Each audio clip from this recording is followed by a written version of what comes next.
TRS కాలంలో ఏమి జరగలే.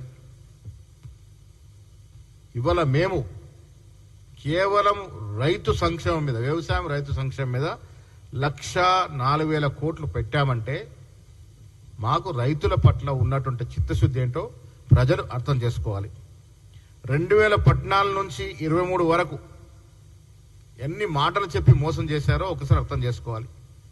డబుల్ బెడ్రూమ్ అని సైరన్ మోగించి తుదకి ఎవరికి ఇల్లు ఇవ్వకుంటే ఆయన ఫలానం చిత్తగించిన సందర్భం. ముస్లింలకి, గిరిజనులకి 12% రిజర్వేషన్, కేజీ టు పీజీ ఉచిత విద్య, రకరకాల వాగ్దానాలు ఇచ్చి మోసం చేసి ఫలానం చిత్తగించినటువంటి నాయకులు ఇలా మాట్లాడుతూ ఉన్నారు. బీఆర్ఎస్ 10 ఏళ్ల కాలంలో వెలగబెట్టింది ఏంటి అంటే రాజ్యాంగానికి విరుద్ధంగా ప్రజాస్వామ్యాన్ని తుంగలు తొక్కే విధంగా ఫోన్ ట్యాపింగ్ చేసినారు. కేసీఆర్, కేటీఆర్కి ఎవడిచ్చాడు యాకు? మాలాంటి రాజకీయ నాయకులు యొక్క ప్రైవసీని దెబ్బతీసే హక్కు మీకు ఎవడిచ్చినాడు? సినీ తారల జీవితాల్లో, కుటుంబాల్లో తగాదాలు వచ్చి ఎంత దూరం పోయిందో మనం చూసాం. కేవలం ట్యాపింగ్ వల్ల. మీ అవసరాల కొరకు, మీ స్వార్థం కోసం సినీ తారలు కూడా వదలలే. సినీ తారల ఫోన్లు ట్యాపింగ్ చేసి సంసారంలో చిచ్చు పెట్టిన ఘనత బీఆర్ఎస్ ప్రభుత్వాన్ని. జడ్జిల్ని వదలలే, వారి మాట వినని బ్యూరోక్రాట్స్ వదలలే, తుదకి బీఆర్ఎస్ ఎమ్మెల్యేలు కూడా వదలలే. ఎవరు ఎటుపోతున్నారో అందరి మీద ట్యాపింగ్ పెట్టినట్టు సందర్భం. కొన్ని వేల ఫోన్లు ట్యాపింగ్ చేసినారంటే దేశ చరిత్రలో అతి హేయమైన చర్య ఇది. కేసీఆర్ బాధ్యత, కేటీఆర్ మాకేం సంబంధం? ఏదో లీగల్ నోటీస్ అని ఒక స్టేట్మెంట్ ఇచ్చినాడు. ఏంటి లీగల్ నోటీస్ మీరు ఇచ్చేది? మీరు మీ నాయన సంబంధం లేకుండానే ప్రభాకర్ రావు గారు ట్యాపింగ్ చేసినాడా? అసలు ప్రభాకర్ రావుని పెట్టింది ఎవడు? ఒక రిటైర్ అయిన అధికారిని దేశ చరిత్రలో ఎక్కడ లేని విధంగా ఇంటెలిజెన్స్ చీఫ్గా ఎట్లా పెడతారు? మీ అవసరాలు తీసుకోవడానికే కదా.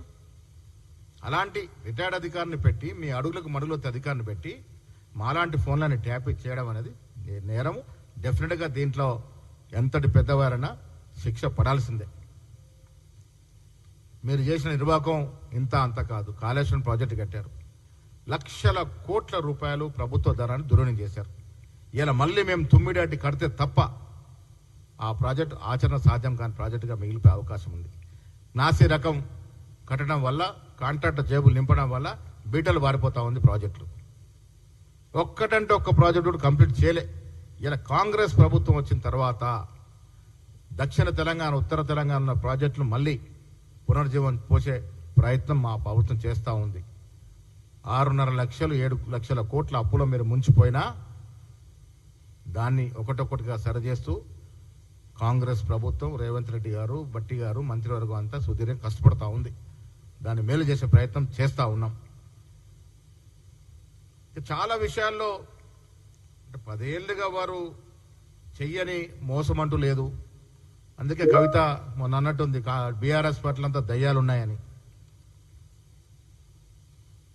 బీఆర్ఎస్ పట్ల దయ్యాలుంటే కాంగ్రెస్ పట్ల దేవతలు ఉన్నారు. అందుకే సువర్ణ యుగం లాంటి పాలన నడుస్తూ ఉంది. ప్రజల కష్టాల్ని, ప్రజల బాగోగులను చూసే ప్రభుత్వం వచ్చింది కాబట్టి ఇవాళ వ్యవసాయదారులు కానీ, రైతు కూలీలు కానీ, ఎస్సీ, ఎస్టీ, బీసీ మైనారిటీలు కానీ, ఉద్యోగస్తులు కానీ, నిరుద్యోగులు కానీ అందరూ కూడా సంతృప్తిగా ఉన్నటువంటి ప్రభుత్వం అది నడుస్తూ ఉంది. ఇలా రోజు పత్రికలో ఉండాలని ఏదో మాట్లాడుతూ ఉన్నారు. హరీష్ రావు ఏదో మాట్లాడతాడు, కేటీఆర్ ఏదో మాట్లాడతాడు, కవిత ఉనికోసం ఆవిడేదో మాట్లాడుతూ ఉంది. మేము చాలా సందర్భాల్లో చెప్పాము. నిన్న ముఖ్యమంత్రి గారు సాక్ష్యంగా చెప్పారు, మీ 10 ఏళ్ల పాలన, మీ 10 ఏళ్ళు చేసిన అభివృద్ధి సంక్షేమం, మా 18 ఏళ్ల పాలన అభివృద్ధి సంక్షేమం మీద చర్చకి ఎక్కడికంటే అక్కడ సిద్ధము. అది రారు.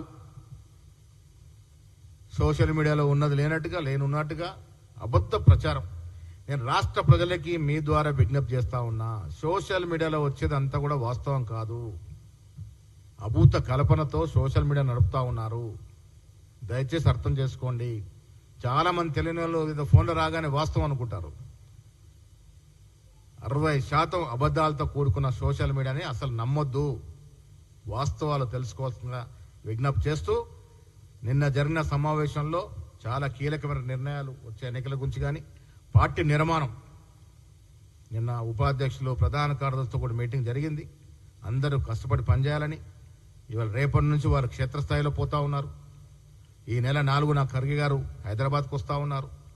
వారితో పిఎస్ సమావేశం ఉంటుంది.